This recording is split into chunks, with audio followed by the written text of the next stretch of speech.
தமிழ் சினிமாவின் முன்னணி நடிகரான அஜித் குமார் ரேசிங் மீதுள்ள தீராத காதலால் கார் ரேஸில் தீவிரமாக ஈடுபட்டு வருகிறார். இந்த நிலையில் அஜித் குமார் தி ஹாலிவுட் ரிப்போர்ட்டர் என்ற சேனலுக்கு நேர்காணல் அளித்துள்ளார்.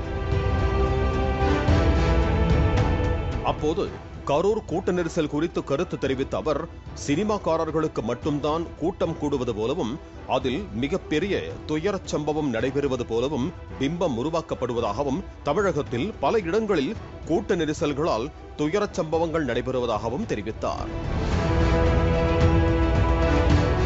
மேலும் கரூர் துயரச் சம்பவத்திற்கு தனிநபர் பொறுப்பாக முடியாது என்று பெயரை குறிப்பிடாமல் அஜித் தெரிவித்தார். அனைவருக்கும் பொறுப்பிருப்பதாகவும் ஊடகத்திற்கு பெரிய பங்கு இருப்பதாகவும் அஜித் குமார் கூறினார். இன்று எனக்கு நல்ல வாழ்க்கை இருக்கிறது, அதற்காக ரசிகர்களுக்கு நன்றி. ஆனால் கொண்டாட்டம் என்ற பெயரில் தியேட்டர்களில் இருக்கைகள், திரைகளை கிழித்தல், சேதப்படுத்துதல் போன்றவற்றை செய்வது தவறானது. இதெல்லாம் முடிவுக்கு வர வேண்டும். ஊடகங்கள் இதில் பெரிய பங்காற்றுகின்றன. ஊடகத்தில் இந்த நடிகர் அந்த நடிகரை விட அதிக ஓப்பனிங் கொடுத்துள்ளார் என்று கூறும்போது, அடுத்த முறை நாம் இன்னும் நிரூபிக்க வேண்டும் என ரசிகர்கள் எடுத்துக் கொள்வார்கள். இவை அனைத்தும் நிறுத்தப்பட வேண்டும் என்றும் அஜித் குமார் குறிப்பிட்டுள்ளார். ரசிகர்கள் என் மீது பொழியும் அன்புக்கு நான் எப்போதும் நன்றிக்கடன் பட்டிருக்கிறேன்.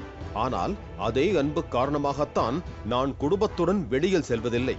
என் மகனை கூட நான் பள்ளிக்கு கொண்டு சென்று விட முடியாத நிலை இருக்கிறது என அஜித் தெரிவித்துள்ளார். விபத்துகள் பற்றி பேசிய அஜித் குமார், விபத்து என்பது பயப்பட வேண்டிய ஒன்று அல்ல, மாறாக அது ஒரு கற்றல் அனுபவம். ஒரு விபத்து நடந்தால் அதை ஏன் நடந்தது, என்ன தவறு நடந்தது, அதை எப்படி சரி செய்யலாம் என்பதை ஆராய வேண்டும். இது மன வலிமையையும் கட்டுப்பாட்டையும் கொடுக்கும் என்றும் அவர் கூறினார். நான் விபத்துக்குள்ளாகும் போது எனக்கு காயம் ஏற்பட்டுள்ளதா என்பதை புரிந்து கொள்ள முயற்சிக்கிறேன். நான் எவ்வளவு மோசமாக காயமடைந்துள்ளேன், கார் எவ்வளவு மோசமாக உள்ளது, நான் மீண்டும் தொடங்க முடியுமா என்று முதலில் யோசிப்பேன், பிறகு முடிவெடுப்பேன். இதுவரை எனக்கு ஏற்பட்ட காயங்கள் பயிற்சி அமர்வையோ அல்லது பந்தயத்தையோ தவறவிடும் அளவுக்கு மோசமாக இல்லை என்பது எனக்கு கிடைத்த பாக்கியம் என்று அவர் கூறியுள்ளார். சினிமாவில் நான் செய்த ஸ்டண்ட் காட்சிகளில்தான் அதிக காயங்கள் ஏற்பட்டது, ரேசிங்கில் அல்ல என்று அவர் கூறினார். மேலும் திரைப்படத்துறையில் ஏற்பட்ட விபத்துகளில் நான் இதுவரை 29 அறுவை சிகிச்சைகளை மேற்கொண்டிருக்கிறேன். ரேசிங் என்பது எப்போதும் அபாயம் நிறைந்தது. ஆனால் அதே சமயம் கட்டுப்பாடுகள், பாதுகாப்பு சாதனங்கள் போன்றவை உள்ளன என்பதால் அது பாதுகாப்பான அபாயம். ரேசிங் ஆபத்தானது என்றால் சினிமாவும் அதைவிட ஆபத்தானதுதான் என்றும் அவர் தெரிவித்திருக்கிறார்.